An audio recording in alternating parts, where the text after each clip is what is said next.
তুলনা করা হয়।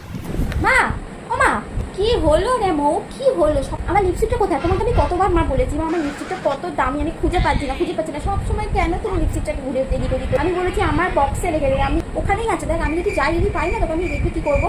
নেই, এখানে লিপস্টিক নেই। আমি থাকলে কি চাইতাম তোমার থেকে?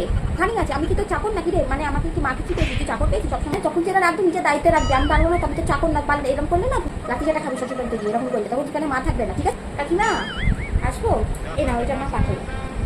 আরে টুম্পা, ও আচ্ছা আচ্ছা ঠিক আছে। কি হলো তোমার চেঁচাচ্ছ কেন? ও একটা কাজ করে না, এটা হারিয়ে গেছে, ওটা হারিয়ে গেছে, মা মা মা সারাক্ষণ মা মা। ও শিখে যাবে। কিন্তু মামায় করতে দেয় না। আমি সকালে উঠি, চান করি, নিজে বাসন মাজি, রান্না করি, ঘর কুচি, ছাড় দিই, কাপড় কাচি, নিজে পড়াশোনা করি, বাইরে যাই। আর এবার তো আমি ফার্স্ট র্যাঙ্কও পেয়েছি। দেখ কত কিছু কাজ করে। ঠিক আছে আমি আসছি, আমি কাজ করে যাবো, আমি করতে বসে আমার পড়া টিউশন গেছি। টাকা মোটা টাকা না। হ্যাঁ আয় ঠিক আছে। কি গো মা, শুনলাম নাকি পাশের বাড়ির টুম্পা পালিয়ে গেছে? যখন ও এত কিছু করে আমিও তো ওর মতনই হতে চেয়েছিলাম, আমিও পালিয়ে যাই, তো মজা হবে। আচ্ছা এটা বলছি আপা, তো এবার